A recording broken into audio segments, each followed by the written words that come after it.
want to start off this morning with a quote from Myrtle Fillmore, and then I want to talk a little bit about a definition before we get going here.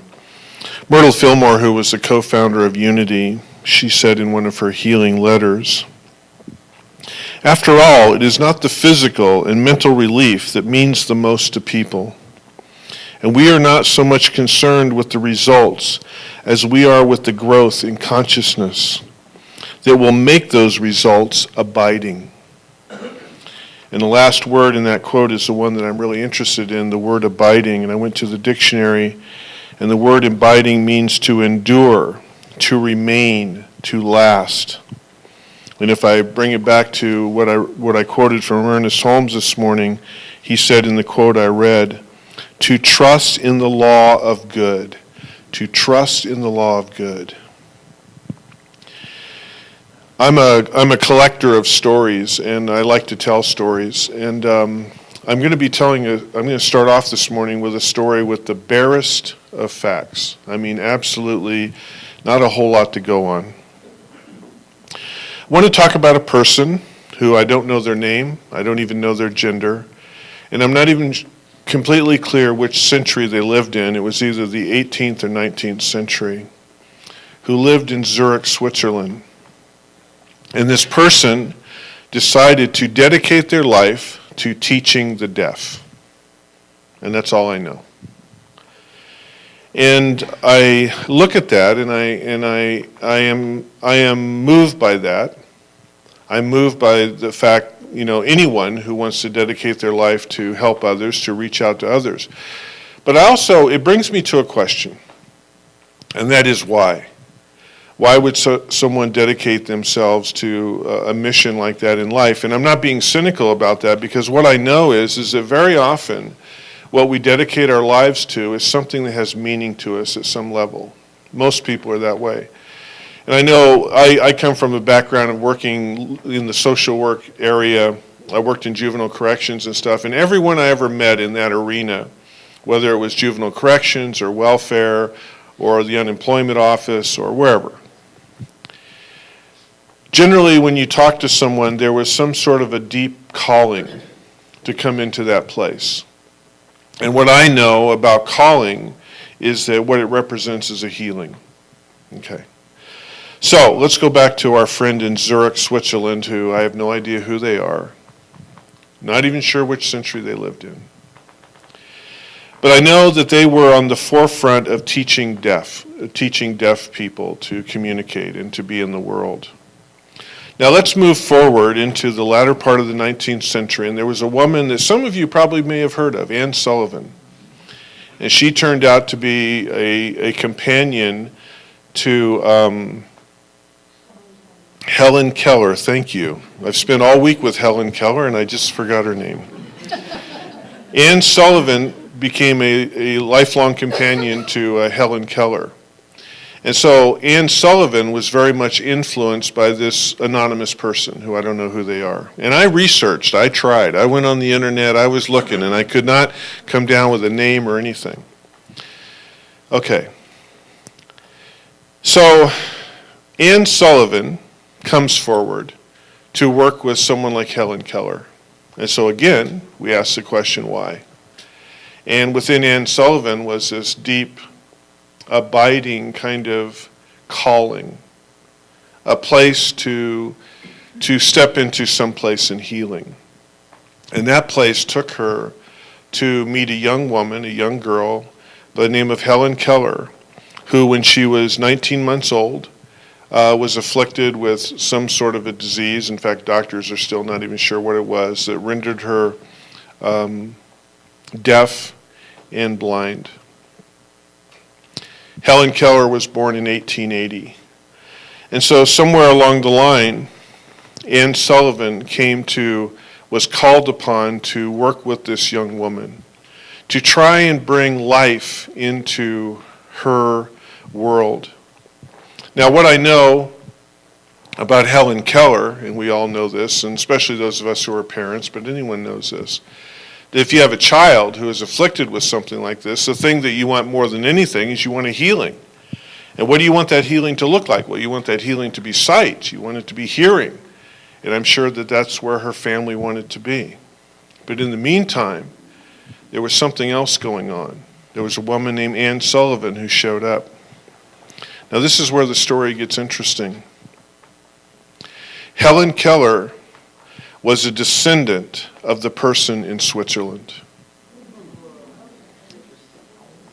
And Helen Keller talked about her in her biography, but she never really identified the person. I want you to think about that for a moment.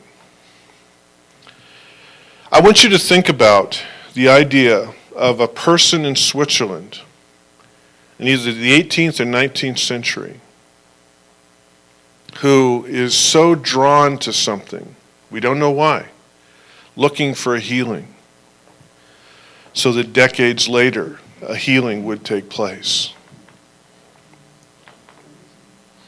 Now, Helen Keller would live out her life as being blind and deaf, but Helen Keller would go on to be one of the great social and political activists this country ever saw, a great writer, a great speaker, and one of the first women in this country, the first generation of women to actually achieve a bachelor's degree.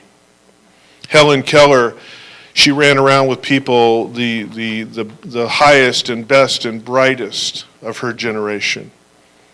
Mark Twain considered her to be one of his most profound friends and a real inspiration. And what's really interesting when we think about Mark Twain is that Mark Twain always flirted with atheism throughout his whole life. He wrote about it. He made light of it. It was part of what he did as a humorist. And yet Helen Keller was very much grounded into Christian mysticism. And she was someone who studied the great Christian mystics. Think about that for a moment. Think about this idea of healing. Think about the idea of the abiding quality of healing. I wonder if healing showed up in each and every place the way people first and foremost wanted it to show up. Or was it something bigger? Was it something broader? Was it something more profound?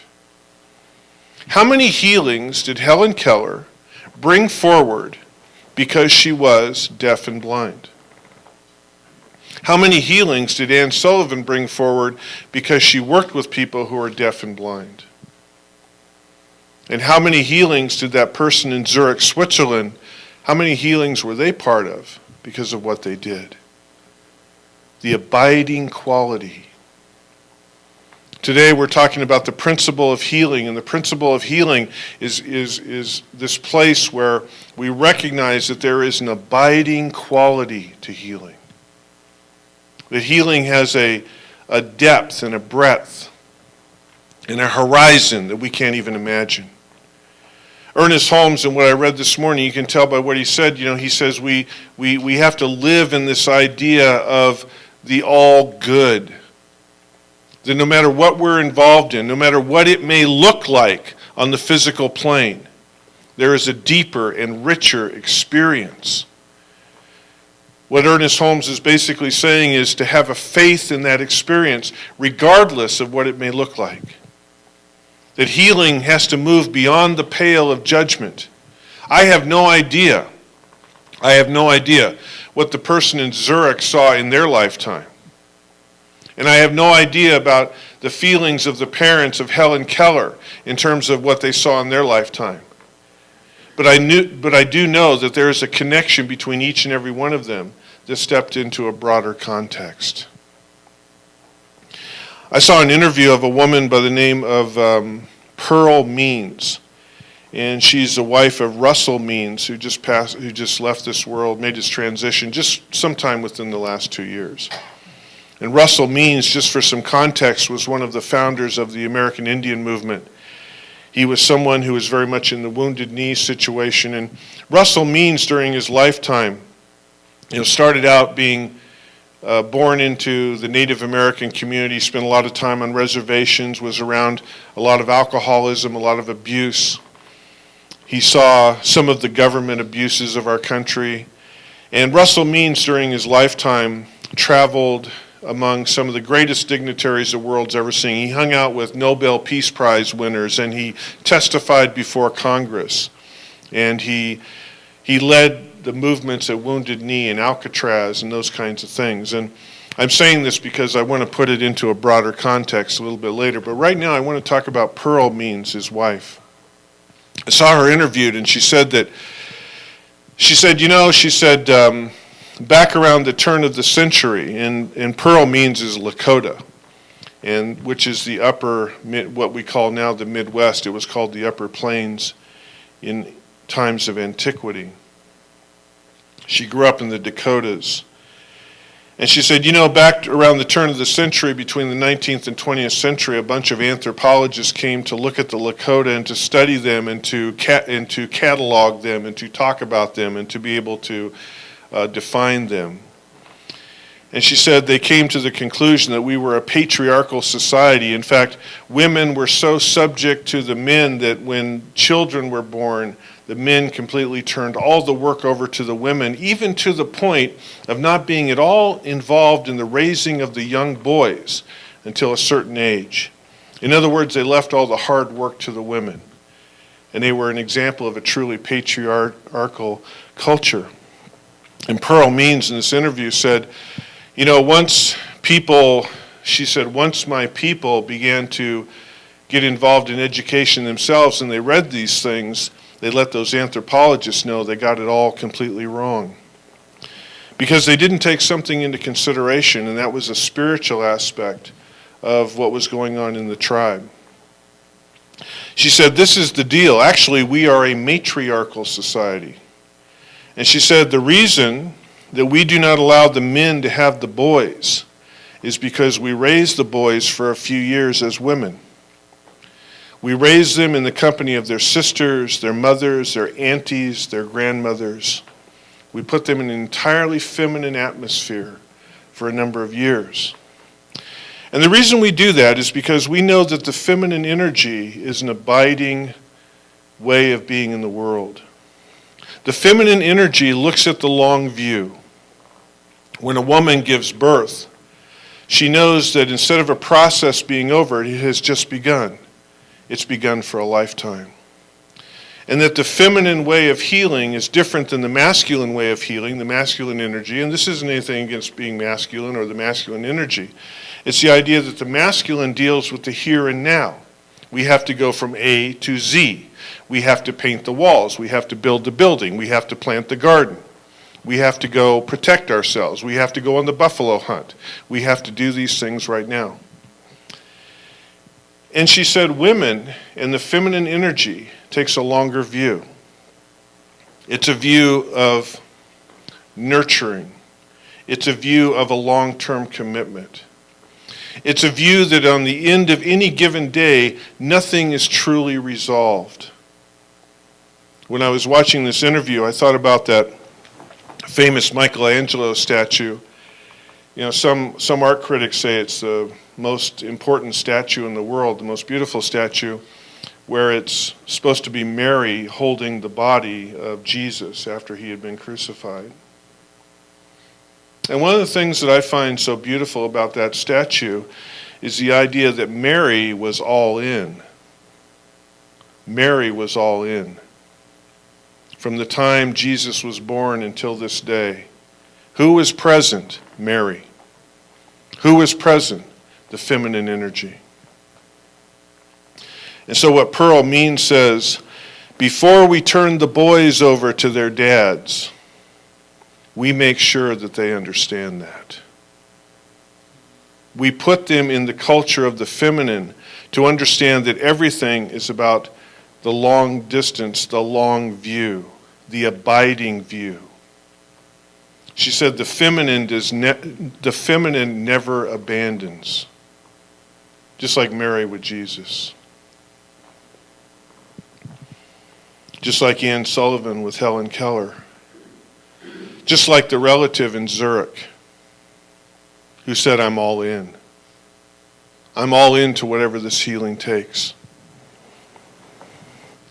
Speaking of Helen Keller has some really interesting views on healing, and I went and I was researching her this week, and I want full disclosure here. I took two of her quotes and I pulled them together. And this is what Helen Keller had to say. Character cannot be developed in ease and quiet. Only through experience of trial can the soul be strengthened, ambition inspired, and success achieved. It is a terrible thing to see and have no vision. It is a terrible thing to see and have no vision. All the world is full of suffering. It is also full of overcoming. Isn't that amazing? A woman who never saw, who never heard, who talks about the tragedy of being able to see without vision. What Pearl Means was trying to say is that we take the boys and we give them vision before we turn them loose. So what does this have to do with Russell Means, who ran around in all of the halls of power in this country, in this world, spoke to Congress, toured the world literally, was one of the founders of the American Indian movement, who when he died was considered a philosopher, a political activist, a writer. He even did some acting in some movies. Well, I looked at interviews this week and I found Russell Means' last interview before he made his transition. He passed away of cancer within the last couple years. So the interviewer said, Russell, what is the greatest lessons that you've learned in life? In all your journeys and all your adventures and all that you've done, all your protests, all your political movements. And he said, my beloved Pearl, she has taught me the lesson of abiding love. And throughout this entire journey, as I'm about ready to leave this world, and he talked about thanking the great mystery, he referred to God as the great mystery. He said, I am so grateful for learning about the abiding nature of love and the abiding nature of healing. This coming from a man who knew that he was about ready to leave this world. That this was the greatest lesson. And Russell Means said, and these are his words, I have lived from diaper to diaper. And the one thing that's been abiding has been the presence of love. That has been the healing principle. You see, that's the healing principle. And when I read this week about Helen Keller with this ancestor, it challenged me, and I thought to myself, I think that the masculine energy has sort of co-opted the healing movement a little bit, Pick up your bed and walk, okay, But Myrtle Fillmore, and I think it's interesting because she was one of the early voices of our movement, and being a woman herself, when she talked about healing, she talked about the abiding presence of healing, about a growth in consciousness, about something larger. And I thought about that person in Zurich. I don't know who they are. I tried my best to research, and I thought, wow, is there a level within me that I am willing to dedicate my life to something that I probably won't see the outcome of? Am I willing, like Helen Keller, to maybe live with some appearance because there is something bigger? Not to deny healing, but to say the healing is deeper and richer and broader and more profound. It also made me think of all those people that I've heard in my lifetime, that says, aren't you done doing that yet? My God, you must heal. What's wrong with you? And to know that there is something bigger and broader. There is something more profound. When Ernest Holmes talks about we must believe in the all good, did that person in Zurich, did they know that there would be a woman named Helen Keller who is part of the all good. I mean, that's amazing to me. That vision is amazing to me. It's amazing to me that in the wintertime, the feminine principle says when the garden is fallow, that this is still a place of worth. This is still a place of love. This is still a place of potential. And I think about my own life of those people who were unwilling to give up on me during certain times of my life. And I think about the broader healings that take place and the deeper healings that take place when I release the outcome of what it should look like,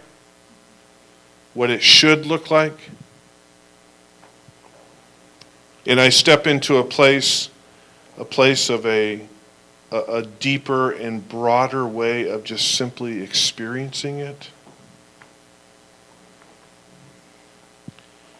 And I think about the connections that we all have.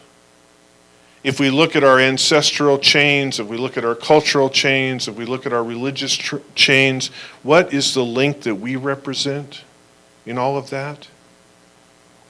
What do we grab a hold of and what are we passing on? And do I have faith? Do I have enough faith to know that the chain will continue? Can you imagine the faith of the person in Zurich? Can you imagine the faith of Anne Sullivan? Can you imagine the faith of Pearl Means? Who, when her husband laid down for the last time, she knew that he was carrying forward an abiding love. And that was the lesson that was going to transcend what we call life in our narrow view.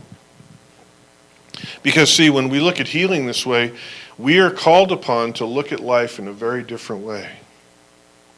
And we're called upon to look at our role in a very different way. We're called upon to look past the way things show up because other people have told us that they should look a certain way. Relationships should be a certain way. Healing should be a certain way. Again, into something larger. Ernest Holmes talks about the definition of love is Spirit's giving to its creation. Are we part of that? Am I part of that? There was a person in Zurich who was part of that. Anne Sullivan was part of that. Pearl Means was part of that.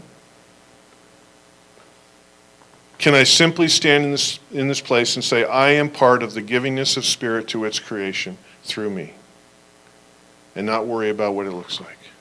That's amazing. I was, when I listened to Pearl Means in this interview, because she talked about the sisters and the mothers and the aunties and the grandmothers, you know, I thought how blessed I was and am, because I was raised by, even though I fought with her all the time, my sister, you know, my grandmother, my mother, my aunties, and I work very much now around a lot of women.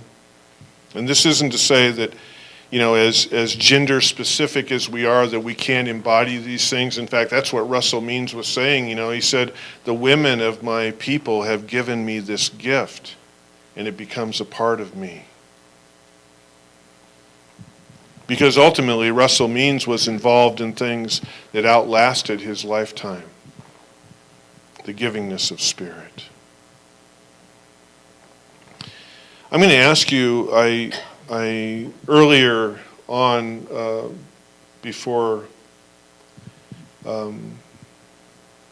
Rod sang, I took you into a little bit of a meditative prayer about being so thankful and being in a place of gratitude. And I'd like to take you back to that place just for a moment. I'd like to go back there, and I'd like to invite you to close your eyes just for a moment. If you feel safe in doing so, close your eyes for just a moment. Into that place of how grateful we are, how thankful we are. I want to ask you to call up before you, however this comes up.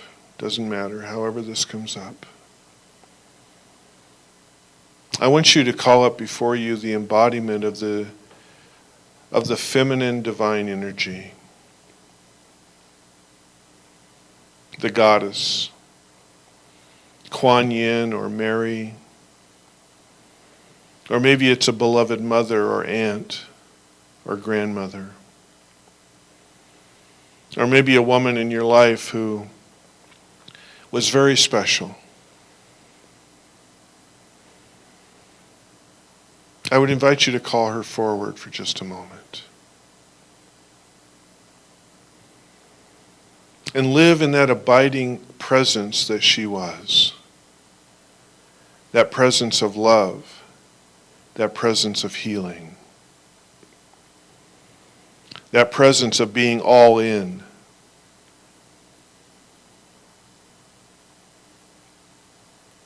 That presence of passing love forward. The love of God to its creation, to us.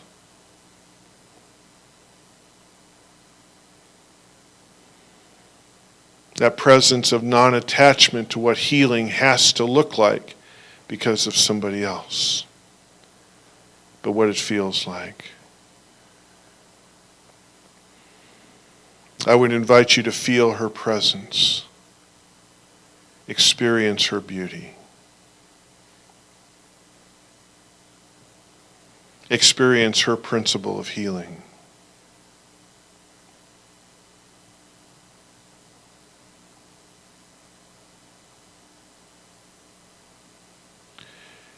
And I would invite you to turn to that unknown place, the place of the descendants, the place of those who were not even clear and sure who they are, but know that they are downstream from us.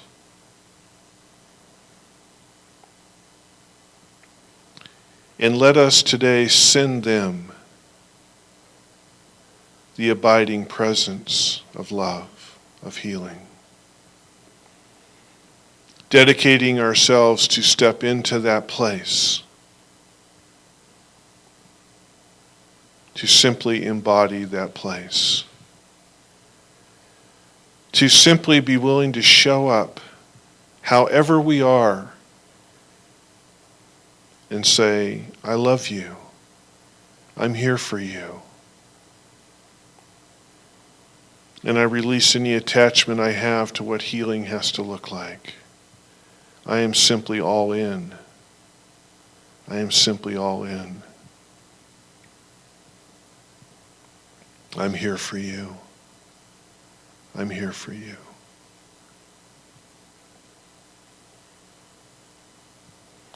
I'm here for you.